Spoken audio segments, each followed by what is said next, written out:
ourselves are your servants for Jesus' sake. Pinabasa ko ito sa New Living Translation. For God who said, sabi ni Paul, let there be light in the darkness, has made this light shine in our hearts, so we could know the glory of God that is seen in the face of Jesus Christ. We now have this light, sabi ni Paul, shining in our hearts, but we ourselves are like a fragile clay jars containing this great treasure. This makes it clear that our great power is from God. Sabihin natin lahat, our great power is from God. Not, sabi ni Paul, from ourselves. Ang kalakasan namin na taglaya hindi sa sarili namin, kundi ito ay mula sa Panginoon. And then in verse number 8, eto na. Ang sabi ni Paul, basahin natin ng sabay-sabay, we are pressed, ready go, we are pressed on every side by troubles, but we are not crushed. We are perplexed, but not driven to despair. We are hunted down, but never abandoned by God. We get knocked down, but we are not destroyed. Wow! Hallelujah! Ang ganda, no? Ang sabi ni Paul, we are pressed on every side by troubles, but we are not crushed. We are perplexed, but not driven to despair. We are hunted down, but never abandoned by God. We get knocked down, but we are not destroyed. Through suffering, our bodies continue to share in the death of Jesus, so that the life of Jesus may also be seen in our bodies. Amen. At pagpalain ng Diyos ang kanyang mga salita. Amen. At sa umagang ito, nais ko pong dalhin sa inyo ang salita ng Diyos na binigyan ko ng pamagat na nagsasabing, still standing. Sabihin natin lahat, still standing. Nakatayo pa rin ako sa kabila ng lahat. Pwede mo bang sabihin yan sa katabi mo, nakatayo pa rin ako sa kabila ng lahat. Kaya dahil ang mensahe ay nagsasabing still standing, manatili kayong nakatayo, nakasama ko, para makarelate kayo sa mensaheng dadalin ko ngayon. Okay lang ba sa inyo? Wala pa kayang pangangaral, wala pa kayang mga pagtitipon na nangaral, nagturong mga ngaral na nakatayo lahat ang mga nakikinig. Alam niyo yung Bible days, basahin niyo yung Bible days pag binabasa ang kasulatan. Lahat ng bayan ni Israel, nakatayo sila hanggang matapos na basahin ni Moses ang kasulatan. Isipin nyo na lang yon. Hindi lang 30 minutos yon. Pastor, yun bang gagawin nyo ngayon? Sa panahon ni Moses yon. Sa panahon ko, mga kapatid, pwede na kayong umupo. Ayan. Ang lahat ay magsabing amen. Sa wikang Tagalog, ang sabi ng mga talata na nabasa natin, hindi namin ipinapangaral ang aming sarili, kundi si Kristo Jesus bilang Panginoon. At kami ay lingkod ninyo alang-alang kay Jesus, sapagkat ang Diyos na nag-utos na magkaroon ng liwanag sa gitna ng kadiliman, ay, anong sabi rito, siya ring nagbigay liwanag sa aming isip upang makilala namin ang kaluwalhatian ng Diyos na nahahayag sa mukha ni Kristo. Ngunit kaming pinagkalooban ng kayamanang espiritual na ito ay tulad sa mga palayok na gawa sa putik upang ipakilala na ang dakilang kapangyarihang ito ay sa Diyos at hindi sa amin. Then sa talatang 8, kabi-kabilaan ang pagpapahirap sa amin, ngunit hindi kami nalulupig. Kung minsan nababagabag, ngunit hindi kami nawawala ng pag-asa. Inuusig kami, ngunit hindi kami pinababayaan. Napapatumba kami, ngunit hindi lubusang nailulugmok. Lagi naming taglay sa aming katawan ang kamatayan ni Jesus, upang sa pamamagitan ng aming katawan ay mahayag ang kanyang buhay. Palakpakan natin ang ating Panginoon. Oh yes, still standing. Nakatayo pa rin kahit sa kabila ng lahat. May mga panahon, mga kapatid, sa buhay na parang gusto mo nang sumuko. Dumarating ang mga pagsubok na hindi nating inaasahan. Mga problema na tila bagay sunod-sunod at mga sitwasyon na nagpapahina ng ating loob. Minsan ang pakiramdam natin ay wala na tayong lakas para magpatuloy pa. Pero meron akong magandang balita para sa ating lahat. Sa gitna ng lahat ng ito, may isang makapangyarihang patotoo ang maraming mga mananampalataya na kaharap ko sa umagang ito. Hallelujah! Meron ba akong kaharap ngayong umaga na isang mananampalataya na merong ganitong buhay na patotoo na sa kabila ng lahat ng iyong pinagdaraanan ay masasabi mo ngayong umaga, I'm still standing. Hallelujah! Nakatayo pa rin ako sa kabila ng lahat. Siguro naman nasusubaybayan ninyo yung mga post ni Ma'am Jem sa lahat ng aming biyahe. Hindi na maitago kung nasaan kami. Gusto namin magtago pero hindi niya itinatago kung saan kami nagtatago. Kaya subaybay nyo, nasusundan yung madalas. At naalala ko mga kapatid, na merong ang isang kinainan namin. May kinainan kami kaya? Kumakain ba kayo? Na ito ay mistulang nag-ignite sa kaisipan ko na kung itong mga tao ito ay may lakas ng loob para ipahayag nila kung ano sila at kung sino sila, how much more sa atin na naririto. Kako, how much more sa mga kaharap ko ngayon na bautismado sa pangalan ni Jesus, tumanggap na ng banal na Espiritu Santo. Come on, somebody. Hallelujah. Ikinahihiya mo ba na ikaw ay mananampalataya? Itinatago mo pa ba hanggang ngayon na ikaw ay nakakilala na sa Panginoon? Panahon na, sabi mo sa katabi mo, panahon na lumabas ka na sa iyong lungga.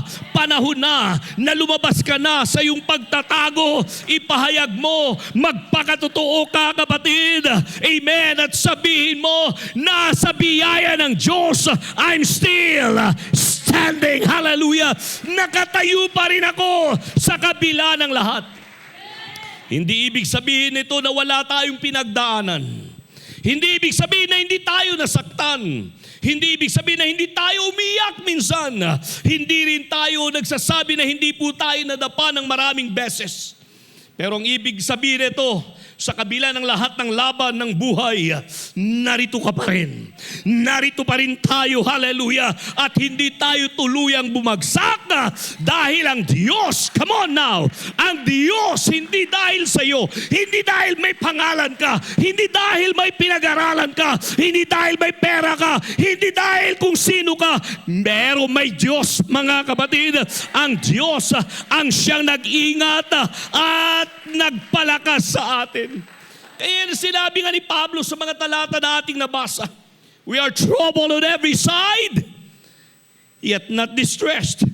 We are perplexed, but not in despair. Persecuted, but not forsaken. Cast down, but not destroyed. Sa madaling salita, ang ibig sabihin niyan, maraming bagay, amen, ang tumama sa atin. Sino mga natamaan na dyan? Natamaan ng sakit, natamaan ng scam,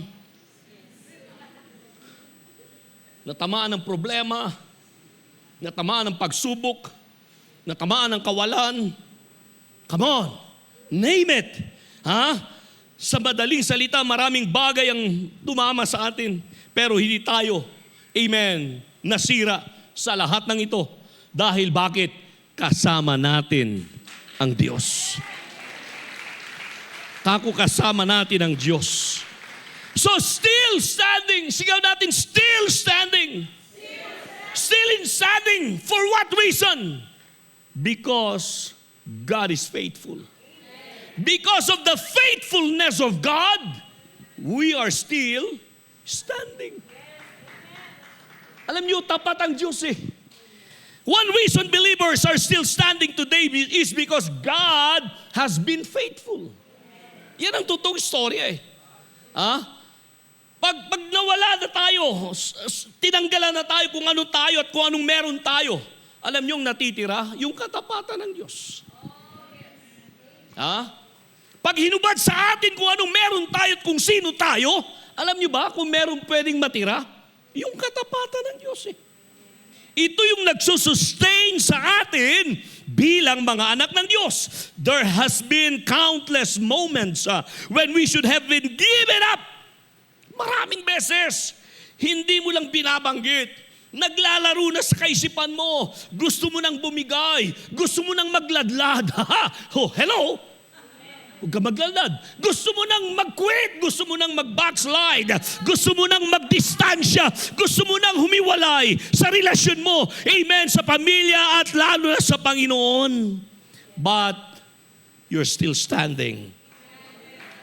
Narito ka pa rin sa biyaya ng Panginoon. Alam nyo, may mga nagsasabi, naririnig ko ito noon, aywan ko kung narinig nyo ito noon. At may mga ilan, sinasabi pa rin at ginagamit nila ito, na ang susi daw ng kanilang pagpapala at tagumpay ay yung katapatan nila. Narinig nyo na ba yan? Yung iba, pabiro nga, di ba? Uy, bago yung sapatos mo, bro. Grabe. Mamahalin. Signature. Bakit signature? May pirma eh. Wow, ganda ng damit mo. Ha? Made in the US of the East siguro yan, ano? Dolyar yan, Ha? O kaya naman, wow, may bago kang sasakyan. Ang gara naman. Di ba minsan, dahil gusto nating itago talaga yung kayabangan natin,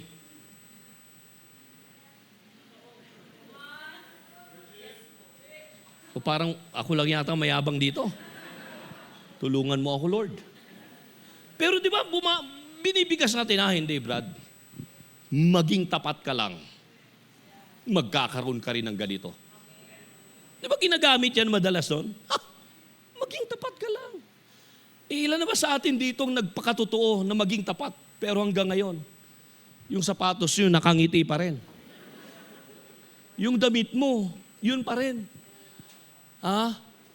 Yung sasakyan mo, ganun pa rin. Tapos babalikan mo, Lord, akala ko ba maging tapat lang ako okay na. Pero alang totoo doon ito. Gusto niyo ba ng totoo? Gusto mo magpakatotoo tayo paminsan-minsan? Alam niyo, naniniwala rin ako doon. Na ang katapatan ay isa sa mga susi. Narinig niyo ako, isa sa mga susi yun. Pero hindi yun absolute. Naniniwala ako na kailangan nating maging tapat, maging totoo para pagpalain ng Diyos. Pero alam niyo ba ang totoo doon? Hindi yan absolute, kako nga sa inyo Na ang absolute, absolute ibig sabihin yan, it's not an absolute means something is not unconditional without exceptions or definitive. Sabi nga sa aking binasa kanina, it indicates that rule, truth, or right has limits and can change depending on the circumstances, context, or the people involved. Na ginagamit minsan ng mga mananampalataya. Maging tapat ka lang, mangyayari ito sa buhay mo. But that's not absolute Yung katapatan mo, kailangan mong dagdagan pa para mangyari yun. Kasi kung yun lang ang susi ng pagpapalat tagumpay, lahat na sana pinagpalat nagkaroon ng tagumpay. Pero marami mga tapat na hindi marunong sumunod. Maraming tapat na hindi marunong magpasakop. Maraming tapat pero hindi marunong magbigay. Maraming tapat. Marami pa tayong pwedeng maidagdag yan. So it's not an absolute. Pag sinabi mong maging tapat ka lang, okay na. Kasangga mo na ang Diyos. No. Hindi absolute yun. Nang sinasabi ko sa inyo ito, ang totoo. Gusto niyo ng totoo?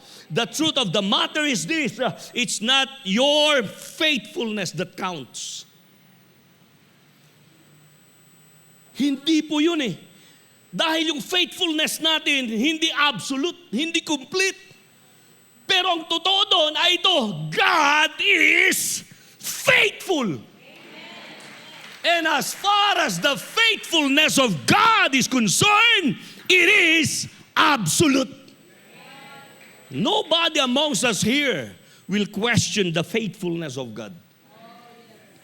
Kaya pag ang tao nagsasalita ng katapatan, yung iba may mga pangiti-ngiti dyan, pero iba yung ngiti. Alam na this. Dahil may alam siya na hindi mo alam. Bakit bigla kayong tumahimik? Yes! Pero pag sinabi natin ang Diyos ay tapat, meron bang magsasabi na, aywan ko lang. Pero pag ang tao nagsalita na ako'y tapat, sa likod may bumubulong. Sinungaling! Pero ang Diyos, pag sinabi natin, ang Diyos ay tapat, yuko tayo lahat dyan. Saludo tayo lahat doon. Dahil ang katapatan ng Diyos ay ito yung sinasabi nating absolute. He remains faithful even when we are not. Hallelujah. Palakpakan mo ang ating Panginoon. Kaya nga inaawit mga kapatid kanina. Wow, hindi na sana ako mangangaral dahil atin sabihin ko nandun na sa awit eh. And that's what I like sa mga awit natin. They always seek the face of God.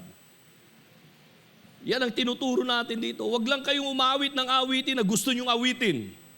Hanapin yung madalas ang kaisipan ng Diyos para sa gawain. Dahil hindi kailanman magkakamali ang awitin ninyo. Ito'y umuugnay madalas lagi na sa mensahe na dadalhin ng mga ngaral. Palakpakan natin ang ating Panginoon. Ganda ng awit. All my life you have been faithful. All my life you've been so good. Yes, totoo yan sa buong buhay natin. May araw ba, may panahon ba na ang Diyos ay hindi naging tapat? Wala.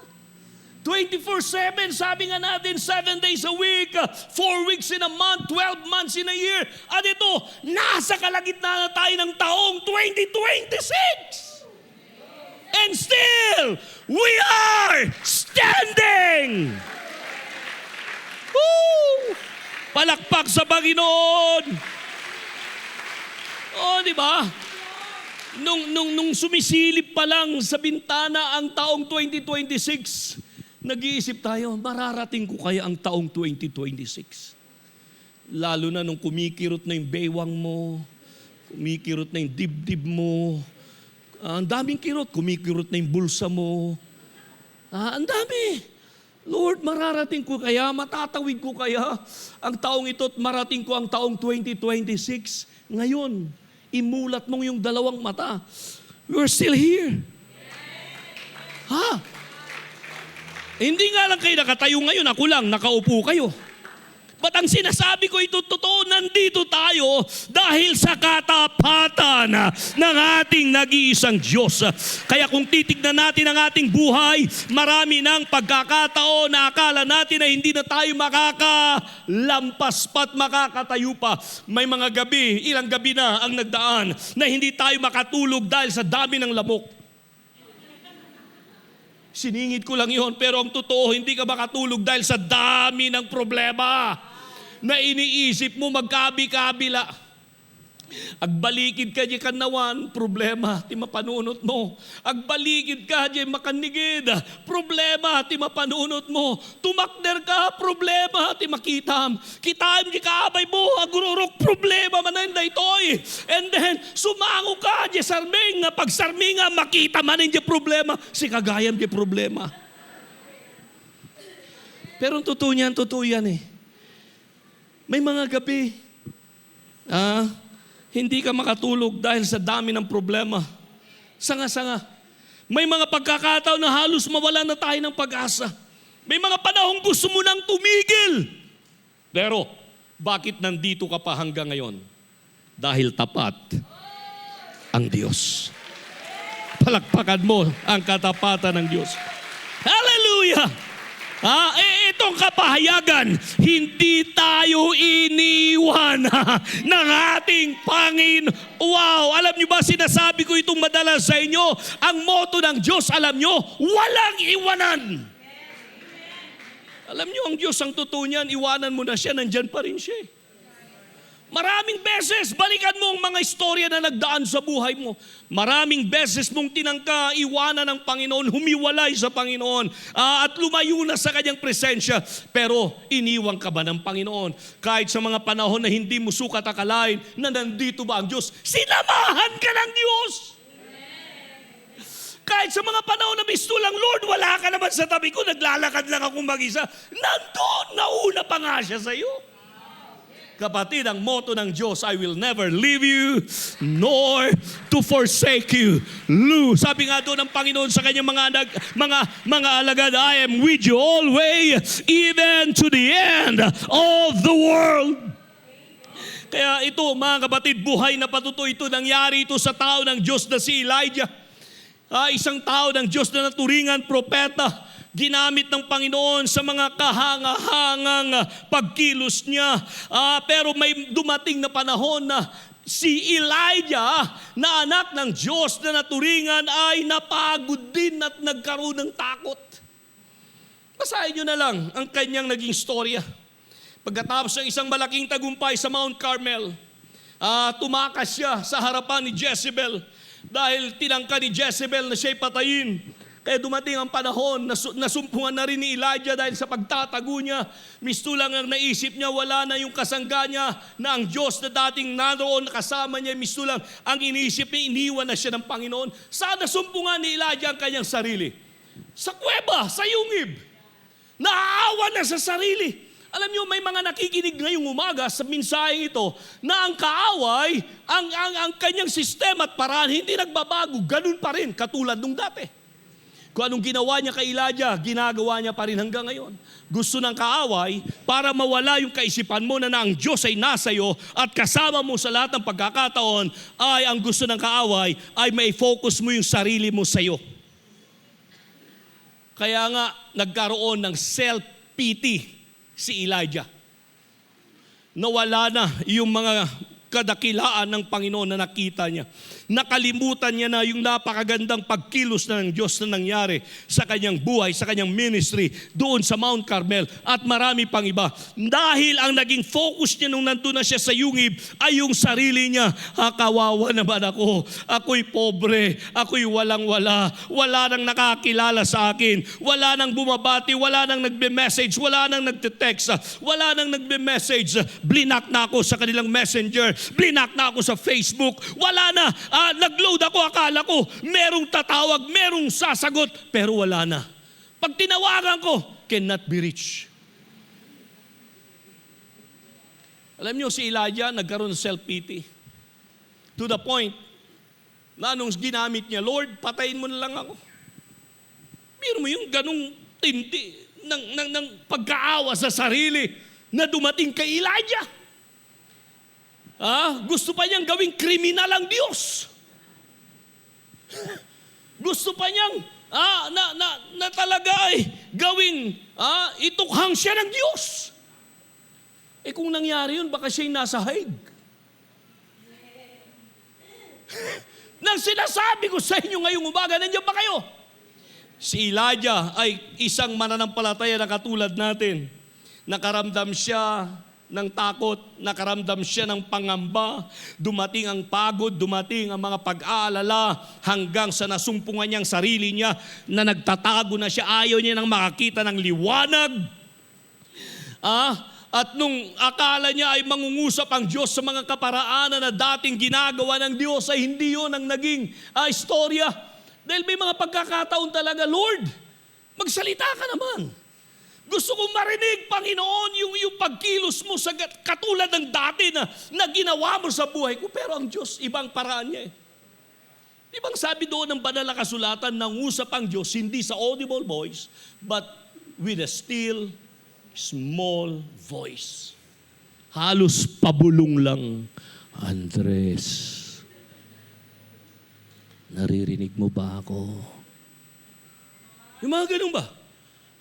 So ibig sabihin yan, si Elijah, mga kapatid, ay nagulantang. Kumbaga sa salitang Tagalog, nagising siya sa katotohanan at doon niya na-realize na hindi siya iniwan ng ating Panginoon. Come on, somebody, hallelujah. Kaya kailangan mong lumabas na sa iyong lungga. Tama na yung pagkaawa sa sarili. Tapusin mo na kung sino-sino mga sinisisi mo sa mga nangyari noon, nangyari ngayon at mangyayari bukas. Magpasalamat ka na hindi ka iniwan ng Diyos. Hallelujah. Kaya anong ginawa ng Panginoon kay Elijah? Dahil hindi siya iniwan, hindi siya pinabayaan. Ang ginawa ng Panginoon kay Elijah, sabi niya, kumain ka. Hallelujah. Basa yung Biblia, pinakain siya. Alam nyo, kain lang minsan ang katapat. Kaya tignan nyo yung punong-puno ng mga stress. Pag kumain, parang wala ng bukas. Dahil yun daw ang kanilang stress booster o remover. Pero wag naman. Kumain ka lang ng tama. Isipin mo na may tao sa paligid na naghihintay. Wag mong baliktarin yung isda. Hello? Nandiyan pa kayo? So pinakain siya ng Panginoon, pinalakas siya at pinaalalahanan siya na hindi pa tapos ang Diyos sa kanya. Palakpakan mo ang ating Panginoon. Oh yes, marahil may mga ilan sa atin dito na katulad ni Elijah. Hallelujah. Na ang ibig kong sabihin, kailangan mo lang minsan, amen, na bumalik sa dati mong, amen, gawain, dati mong paglilingkod, kapatid at kaibigan, dahil ang kalakasan mo ay nasa presensya lagi na ng ating Panginoon. Amen. Bumalik ka sa tahanan ng Diyos. Pakainin mo yung kaluluwa sa salita ng Panginoon. Uminom ka sa kanyang presensya at titiyakin ko sa iyo, mga kapatid, na ikaw ay magkakaroon ng panibagong sigla, panibagong lakas. Come on now, sa paglilingkod sa Panginoon. Sige, dagdagan natin yung ating palakpak.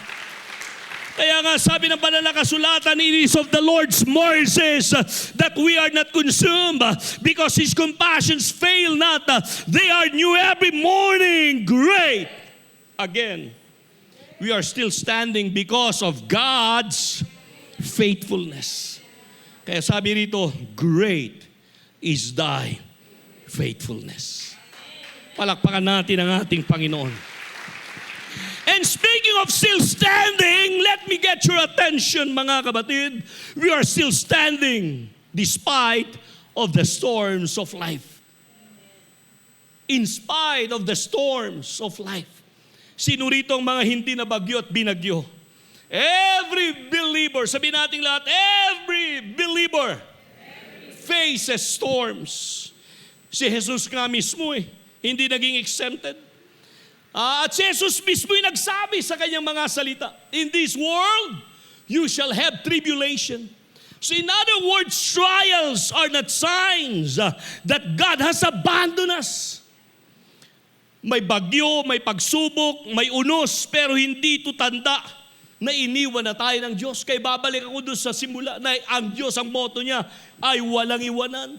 Pero pag may bagyo, may unos, come on now, hallelujah, ito ay mga oportunidad, ito ay mga sinasabi nating blessing in disguise, come on now, para i-demonstrate, ipakita ng Diyos na siya'y provider, hallelujah, na siya'y healer, na siya hindi nagbabago hanggang ngayon, siya'y Diyos, mga kapatid, na walang imposible sa Kanya. Lahat tayo dumaan sa iba't ibang bagyo ng buhay. Walang naging exempted at walang mananatiling exempted. May bagyo sa pamilya, may bagyo sa kalusugan, may bagyo sa kabuhayan, may bagyo sa ministry, may bagyo sa ating spiritual life. Iba't ibang bagyo. At minsan nagtatanong tayo, Lord, bakit? Nagsisimba naman ako. Tapat naman ako sa pagkakala ko, sa paglilingkod ko sa iyo. Na yun ang sinasabi nga natin, yung barometer na ginagamit natin na dahil ako'y tapat, exempted. Kapatid, walang exemption. Nandiyan ba kayo? Yes, dapat tayo maging tapat, maging totoo, pero hindi ka exempted sa mga unos ng buhay. Kaya minsan nagtatanong tayo, Lord, bakit? Sana yung ganitong pagsubok sa kapitbahay ko na lang na nangyari. Kaya ang dami nating kapitbahay hindi nadadala sa church. Dahil sa bigat ng problemang dala-dala nila. Saan ang galing? Ipinasa mo sa kapitbahay. Kaya nung kumatok ka, no way, Jose, ang sagot sa iyo. Kaya pwede bang baguhin na natin yung prayer natin? Makikita mong pagbabago ng kapitbahay. Nandiyan ba kayo? Tawa, Sister Andrea. Dahil minsan, yung kasi talaga bukabularyo natin, Lord, bakit nangyari ito sa amin? Sana sa kapitbahay na lang, sana doon sa kasama ko na lang sa trabaho, sana doon na lang sa iba na hindi Kaya tuloy, ang hirap natin silang mawin. Dahil sa bigat ng problema, hindi na sila makabangon. Saan ang galing yun? Yung problema mo, pinasa mo sa kanila eh. So baguhin mo na ngayon ang prayer mo, paglabas mo rito na Lord, itong problemang ito, hindi ko na ito hahangarin pa na ipasa mo sa kapitbahay ko. Pero itong problemang ito, Panginoon, dadalhin ko sa iyong presensya, dadalhin ko sa iyong altar, at Panginoon, bahala ka na sa akin. Alam mo ang gagawin mo, Panginoon. Alam niyo ang kagandahan pag may problema, sino ba sa atin dito walang problema? Tignan mo na yung katabi mo, punong-puno ng problema yung pagmumukha niya eh. Ngumingiti pero nakikita mo, naaninag mo, may problema. Dahil iba yung ngiti niya katulad nung dati, iba na. Yung ngiti niya may ngiwi ng konti. Problema yan pag may ngiwi ng konti. Baka may mild stroke ka na. Nandiyan ba kayo? And then, alam niyo mga kapatid, yes, pag sinabing problema, minsan takot tayo sa problema eh. Pero humarap ka sa salamin. Alam mo nang kadugtong nun, harapin mo yung problema. Lalo na kung yung problema ay yung kaharap mo sa salamin. Dahil ito, ang problema hindi dapat katakutan. Bakit, Pastor? Dahil pag sinabing problema, may solusyon. Palakpakan mo nga, Pastor, problema. Kapatid, problema, bukang bibig mo problema, nagmumuk ka na sa sulok, naawa ka na sa sarili mo, halos ayaw mo nang magsimba, ayaw mo nang bumangon pag-araw ng linggo dahil punong-puno ka ng problema. Kapatid, kung kailan may problema ka, doon gumising ka ng maaga, doon maggayak ka ng maaga, doon, amen, maging masigla ka sa iyong pag-iisip at sabihin mo, may problema ako, well and good, pero may solusyon, hallelujah, ang Diyos na nakalaan sa problema kong ito. Kaya paggising mo ng maaga pag-araw ng linggo, sabihin mo, I was glad, hallelujah, when they said unto me, let us go into the house of the Lord. At pagpasok mo sa simbahan, amen, yes, yung katabi ko parang walang problema, kanina pang sigaw ng sigaw. Kaya nga nilalakasan niya yung sigaw niya eh. Para lumayas yung problema. Huwag ka namang humarap sa katapat mo para baka akala niya siya yung problema na pinapalayas mo. Pero sinasabi ko sa inyo, hindi dapat makahadlang ang problema sa paglilingkod mo sa Panginoon. Hindi dapat makahadlang ang problema sa pagdalo mo sa gawain. Hindi dapat makahadlang ang problema sa palakpak mo at sigaw mo ng pagsamba sa Panginoon. Dahil pag ikaw ay sumasamba, hindi para sa problema mo yan. Sinasamba mo ang Diyos dahil karapat dapat lang siya nasambahin sa kabila. Sa kabila ng lahat, nakatayo ka pa rin. Palakpakan mo ang ating Panginoon. Sige, palakpak sa Panginoon. Dagdagan pa natin. Dagdagan pa natin yung palakpak ngayon. Alam nyo, yung kwento ko kanina, introduction lang yun eh. Yung sinabi ko, Pastor, ano bang kwento mo talaga doon? Nakalimutan nyo na nga, di ba? Hindi ko tinapos dahil ito yung kadugtong eh. Na one day, isang araw, kumain kami ni Ma'am Jem sa isang kainan. Nakikita ko kung may langaw. Kakain kayo. Pero ito, nakita ko yung mga waiter doon at waitress. Nagkakaisa sila at iisa ang pagkakakilanlan nila dahil pare-parehas yung damit nila, yung t-shirt nila. Pero ang igit kong ipinagtaka ito, yung nakasulat sa likod ng t-shirt nila. Alam niyo kung ano nakasulat? Lumalaban ng patas sa buhay. Sabi ko, wow.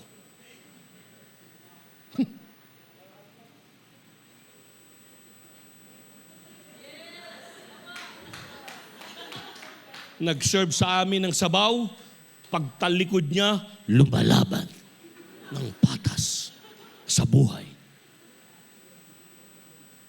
Nung ibinigay na yung bill namin, pagtalikod niya, lumalaban ng patas. Dahil yun ang nakasulat sa likod ng t-shirt eh. Sabi ko, grabe itong mga to. Ha? Mga palaban. Ano turing mo doon? Lumalaban, di palaban.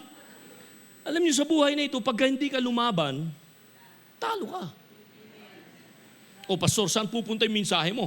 Parang alam na namin yan parang alam niyo na ito.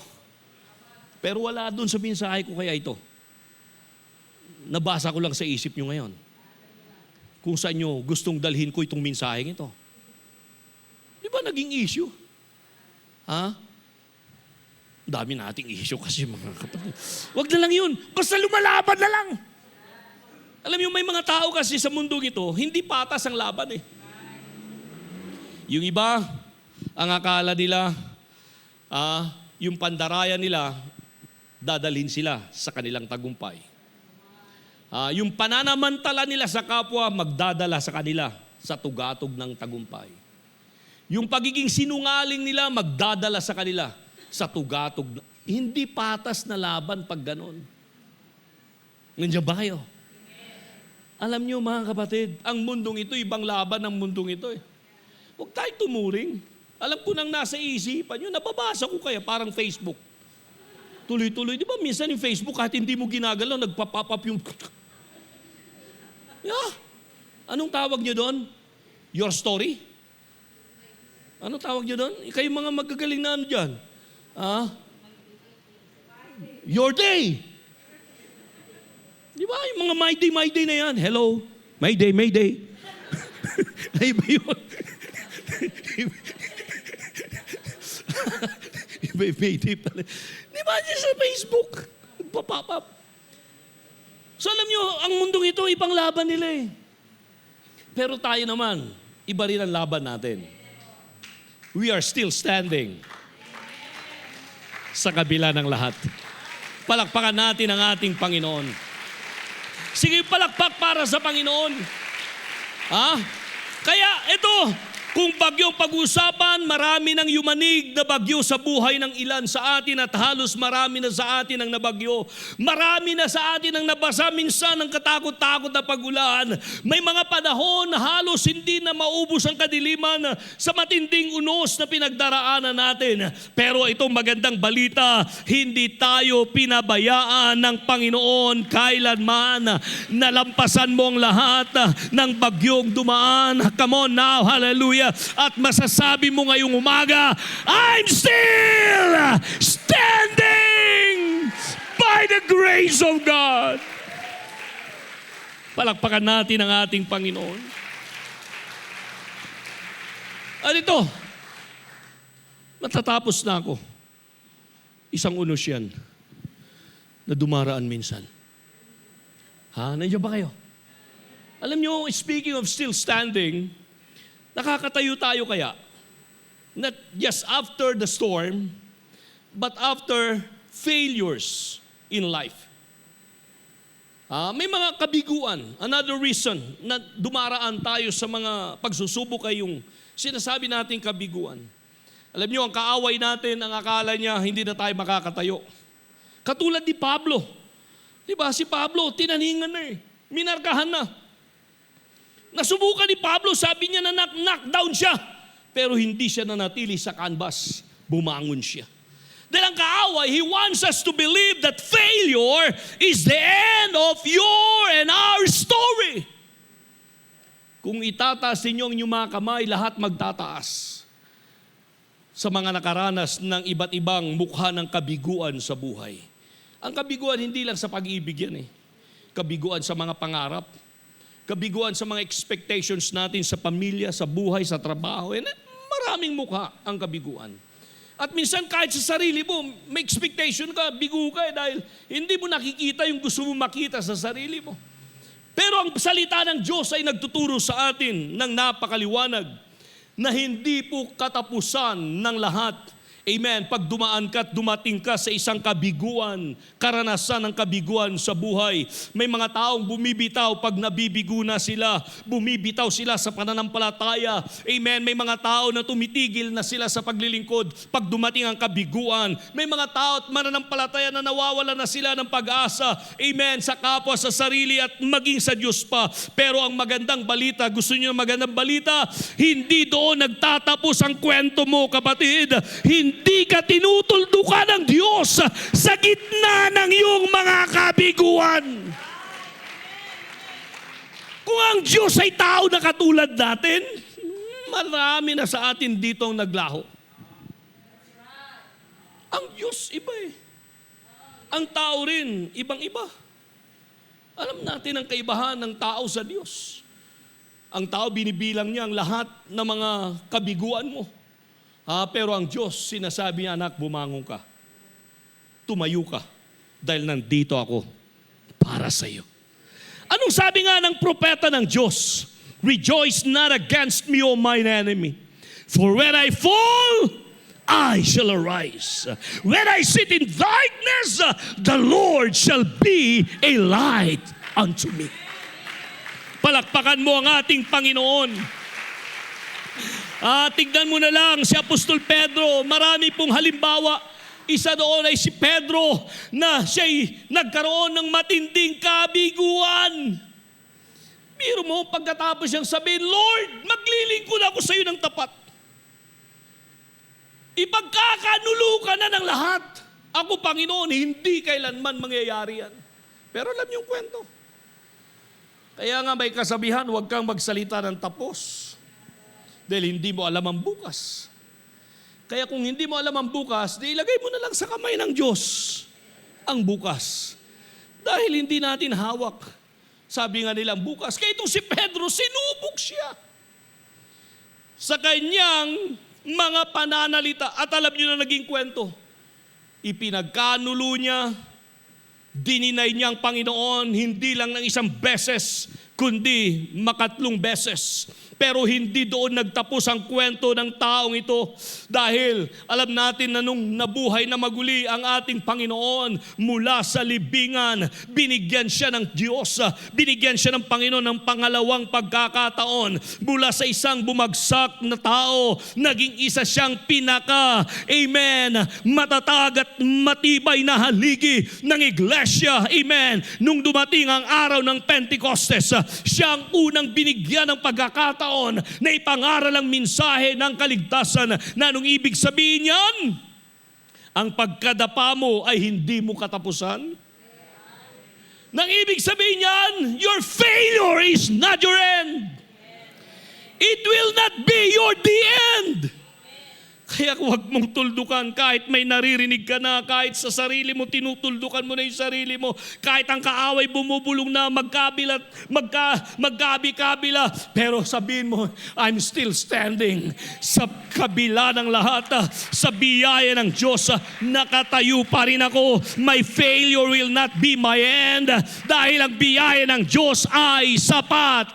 Sapat. Come on, somebody, hallelujah. His grace is sufficient. And last but not the least, we are still standing. I'm still standing. How about you? Pwede mo bang sabihin, I'm still standing? Because of His strength, I'm still standing. Kapag titignan natin ang ating sarili, mga kapatid, ngayong umaga, hindi mo maubos maisip. Yung luha mo halos walang paglagyan. Di tayo lumuluha dahil nabigo tayo. Di tayo lumuluha dahil naawa tayo sa sarili natin. Pag lumuluha ka sa presensya ng Diyos, naunawaan mo na ang Diyos ang kalakasan mo. Na dahil sa kanyang kalakasan, nakakatayo ka, nakapagpapatuloy ka, nandito ka hanggang ngayon. Palakpakan mo ang ating Panginoon. Dahil bakit? Tingnan natin ang ating sarili. Meron tayong limitasyon. Hindi mo kayang gawin ang lahat. Hindi mo kayang kontrolin ang lahat. Hindi mo kayang pangunahan ang lahat. May mga panahon dahil feeling mo, magagawa mo ang lahat, dumating ka sa punto na mararamdaman mo na yung pagod. Napapagod ka.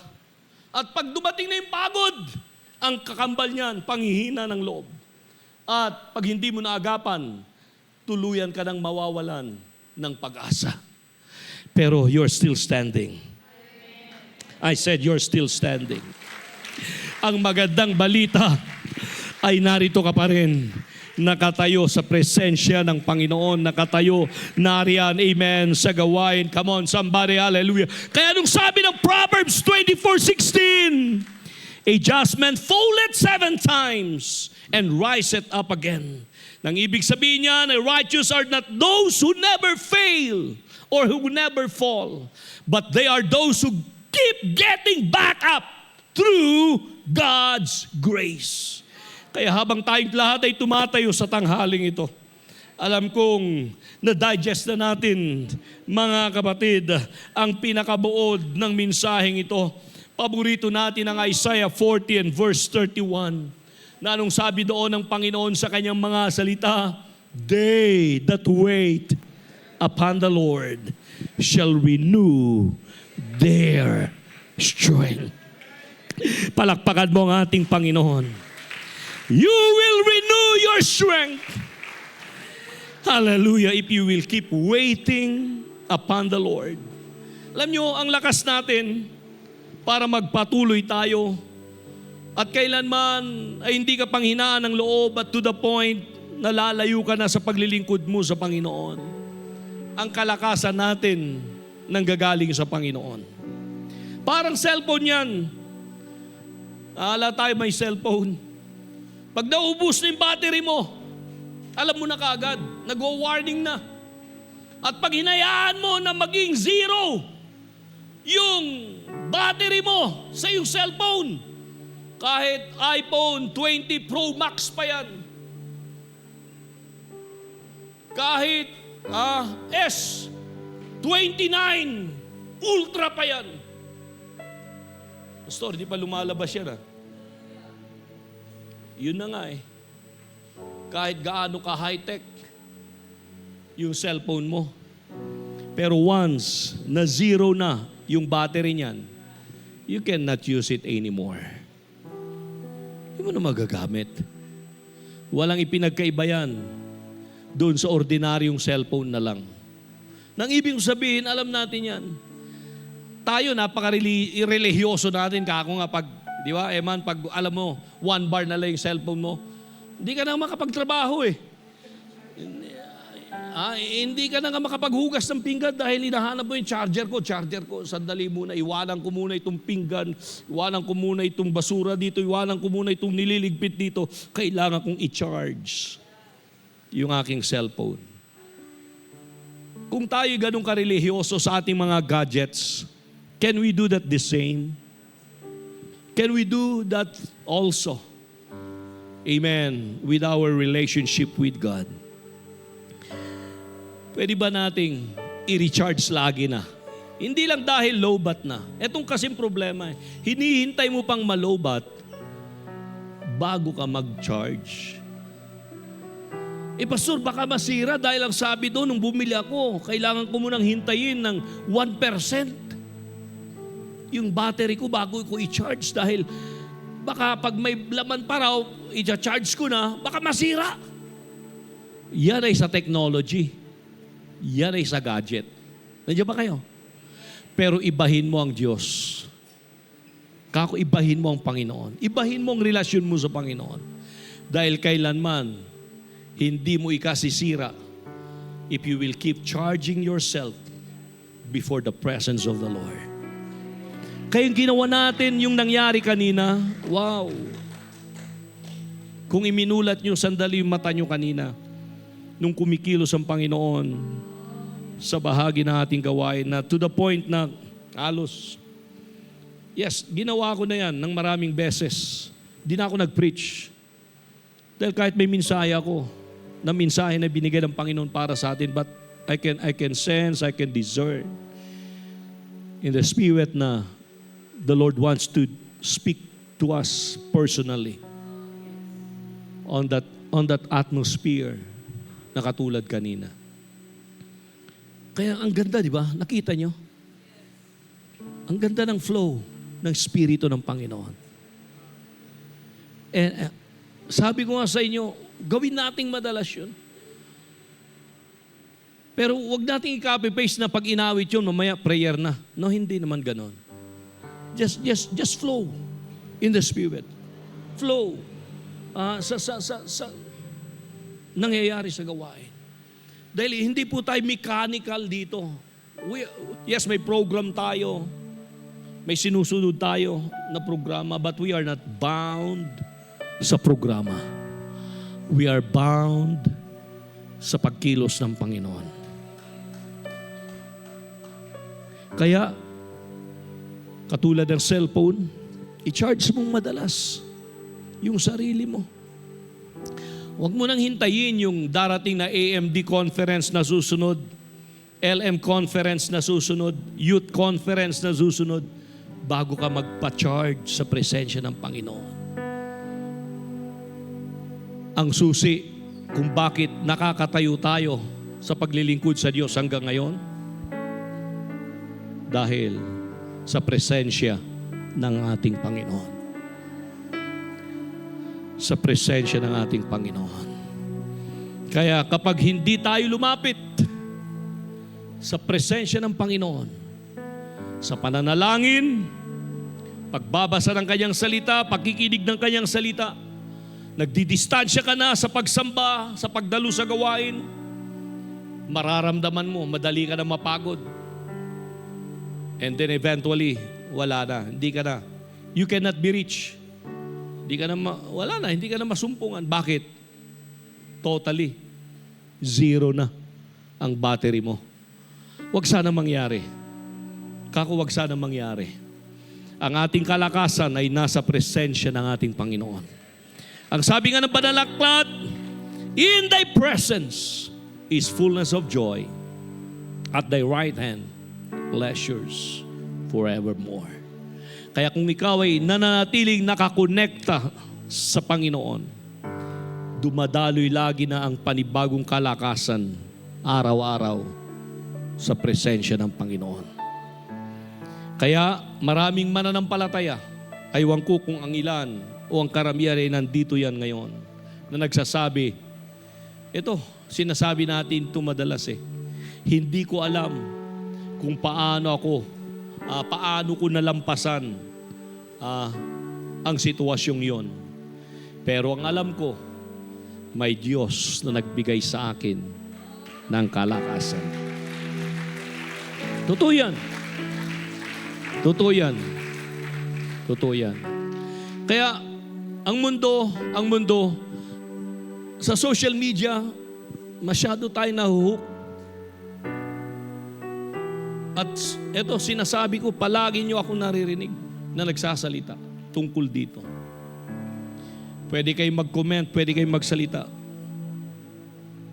Karapatan natin yan. Pero hindi mo ba alam na iba't ibang sitwasyon ang pinagdaraanan ng bawat isa? Kung ikaw kayang nandun, ganyan kaya ang opinion mo? Gagawin mo kaya yung opinion na yan na sinasabi mo? Kung ikaw ang nandun talaga sa ganung pangyayari, ganun kayang magiging reaction mo o action mo? Ang hirap magsalita. Ang hirap magsalita. Dahil ang basa ko doon na ito, tailor-made lagi na ang dealing ng Diyos sa bawat isa sa atin. Tailor-made, narinig nyo na yan. Ang damit na ito, it was a tailor-made barong. Iniingatan ko nga hanggat maaari. Dahil yung tumahi dito, kinuha na ni Lord Itong pantalon kong ito, it was a tailor-made na pantalon. Wala ito sa Uniqlo. Wala ito sa SM. Sinukat ito. Talagang merong isang magaling na mananahi na kapatiran. So again, pag tailor-made, fit sa'yo. Ha? Halata kasi yung damit na sinungkit, hiniram. Alam niyo na ibig sabihin. So mga kapatid, salamat sa tailor-made na plano ng Diyos sa atin. At pag tailor-made, you can rest assured na tailor-made din ang darating na provision. Tailor-made din ang darating, mga kapatid, na deliverance. Tailor-made din ang darating na pagkilos ng Panginoon. Kaya di ba sinasabi natin madalas, sana all? Pero sa totoo lang,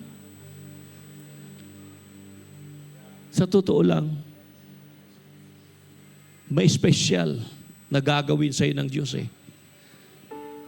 Maaring kamukha nung nangyari at nung narinig mo na ginawa sa iba, pero ito'y sukat na sukat, tamang-tama talaga sa sitwasyon mo at pangangailangan.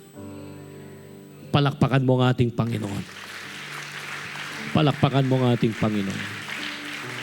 Kaya sa tanghaling ito, amen, pwede ba nating itaas muli ang ating mga kamay?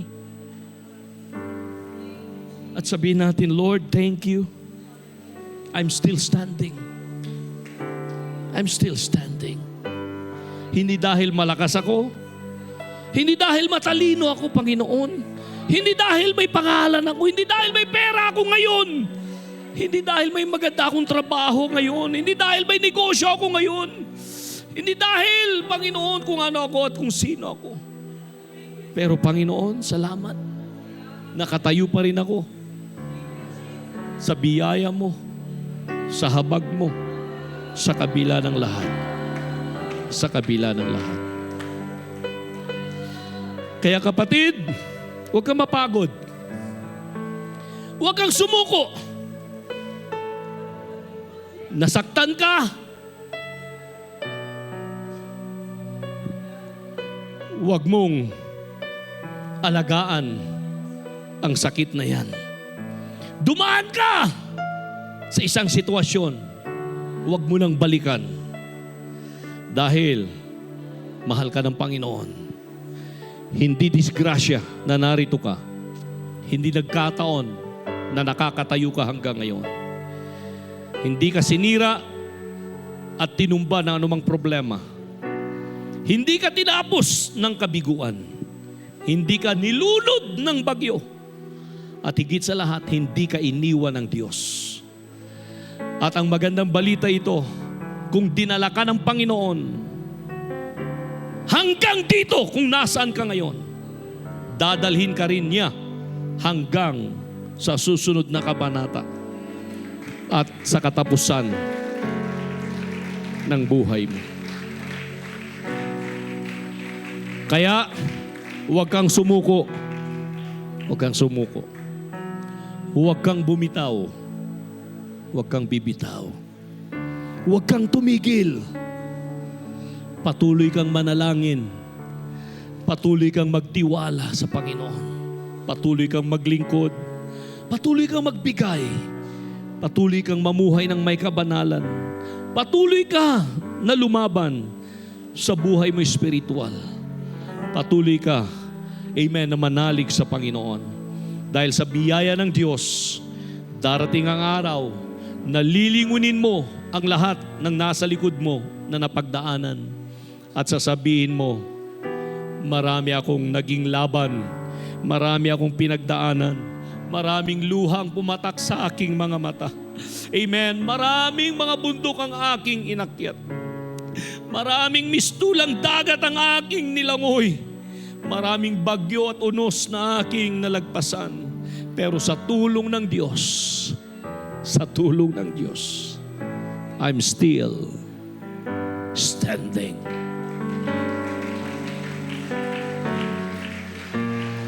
Come on. May kasama ba ako sa tanghaling ito na magsasabing, by the grace of God, I'm still